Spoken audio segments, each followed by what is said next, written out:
નમસ્કાર મિત્રો, Gujjubhai trend news ચેનલમાં ફરી વખત તમારું સ્વાગત છે। બગદાણાવાળી બબાલમાં એક પછી એક બધા પુરાવા સામે આવી રહ્યા છે અને બધા પુરાવા જયરાજ વિરુદ્ધ છે। જયરાજ વિરુદ્ધ બધા પુરાવા હોવાના લીધે જયરાજની મુશ્કેલી વધતી જાય છે। એકાએક બધા પુરાવા સામે આવી રહ્યા છે। એવી રીતના ફરી વખત એક નવો ઓડિયો વાયરલ થઈ રહ્યો છે સોશિયલ મીડિયામાં।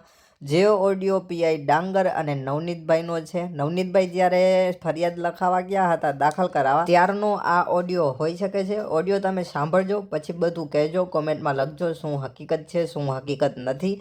તમને લોકોને ખબર જ છે શું ચાલી રહ્યું છે। આટલા દિવસથી આ ગુજરાતમાં સૌથી મોટો કયો મુદ્દો ગરમ છે અને અત્યારે જે છે આ મુદ્દો જે ગરમાયો છે એને 11 થી 12 દિવસ થઈ ગયા છે, પરંતુ આ મુદ્દો શાંત થવાના જગ્યાએ વધારે ને વધારે ગરમ થઈ રહ્યો છે અને વિકરાળ રૂપ ધારણ કરી રહ્યો છે। અને એસઆઈટીની રચના કરવામાં આવી એને પણ આજે 2 કે 3 દિવસ થઈ ગયા છે, પરંતુ એસઆઈટી દ્વારા પણ હજી સુધી કોઈ પણ જાતની નિવેદન અથવા તો કોઈ સોશિયલ મીડિયામાં પ્રતિક્રિયા આપવામાં નથી આવી। તો હવે જોવાનું એ રહેશે કે આ મુદ્દો કઈ બાજુ નમે છે। અત્યાર સુધી તો આ પૂરેપૂરો મુદ્દો કોળી સમાજ બાજુ નમતો દેખાઈ રહ્યો છે, કારણ કે બધા પુરાવા જયરાજ વિરુદ્ધ છે। તો ચાલો હું તમને જે ઓડિયો વાયરલ થઈ રહ્યો છે એ ઓડિયો સંભળાવી દઉં। એ પહેલાં આવા જ ટ્રેન્ડિંગ ન્યૂઝ જોતા રહેવા માટે આપણી ચેનલને સબસ્ક્રાઈબ કરી દો, વિડીયોને શેર કરી દો।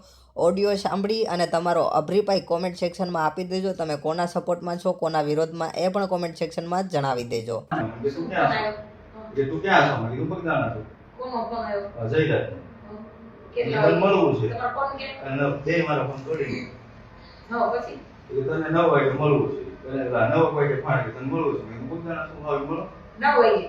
પછી રામભાઈ ને ફોન કર્યો છે, રામભાઈ વાળા ન્યા હું ગયો પછી મેં માયા તારે વાત કરી હતી ક્યાં હમલાવી મારા માયા આ રીતની વાત થઈ રામભાઈ પછી હા મેં ઓલા છોકરા ઈવડ્યા ને દીધું એવું કઈ કે છે નહીં। જયરાજ નો હું ફોન આવ્યો તું ક્યાં છો? હા પછી બીજું કાઈ? તો પછી બીજું કાઈ નહીં, મેં કીધું હું બગદાણા જ છું, મેં કીધું તમે આવો ત્યારે આપણે મને ગમે છે। રામભાઈ કીધું ભાઈ તમારે નો હોતી ગમે ત્યાં આવી। રામભાઈ વાત કરી? હા પછી હું 11 વાગે ઘરે હોવા ગયો, ઘરે હોતો તો ત્યાં ગાડી આવી છે કે મને ખબર નહીં। પછી મારું ટ્રેક્ટર ચાલુ હતું, ટ્રેક્ટર ઉભો રહ્યો મારા છોકરા કે કઈ જગ્યાએ? ગામની અંદર। આ તાતનો ઓલો હા તો ગામની અંદર કે પપ્પા કે છે ને કે ગાડી ઓલા ટ્રેક્ટરની સારી ગાડી લીધી એમ કે તમારે પરમિટ હોય લાવો। અમે કીધું ભાઈ હું આવું, હું ટુ વ્હીલર લઈને ગયો।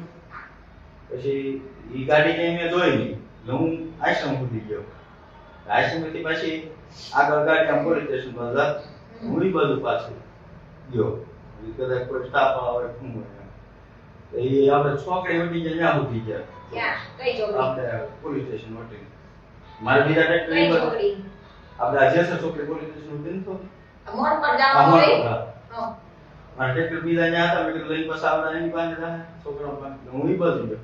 એ ગાડી ઊભી રાખી હું મારી આગળ આગળ જતો જેન્ટ્સની ગાડી આડી કરી સીધી મારવા વાળી કરી, બીજું કાંઈ નહીં। કેટલા જણા હતા? એ બે ગાડી ઓળખો છો કોઈને? જોયા કરતા છે ને ઓળખે કે આમ કોઈ નામથી નહીં બોલું, અને બેન છોકરા હતા કે એમ નથી બોલતો। પછી બીજું તમને કઈ કીધું? તું કામ માર્યો કાંઈ આ છે એવું કાંઈ મારવા વાળી કરી પછી મને કઈ ખબર જ નથી। ગાડી હોતો નામ પાડી દીધું। તમને કોની ઉપર ડાઉટ છે? મને તો એ લોકો ઉપર હતું કારણ કે રામભાઈ ઉતરતા એવી વાત કરતા હતા એ લોકો। એમ નહીં હા તમે સમજતા નથી। હા હું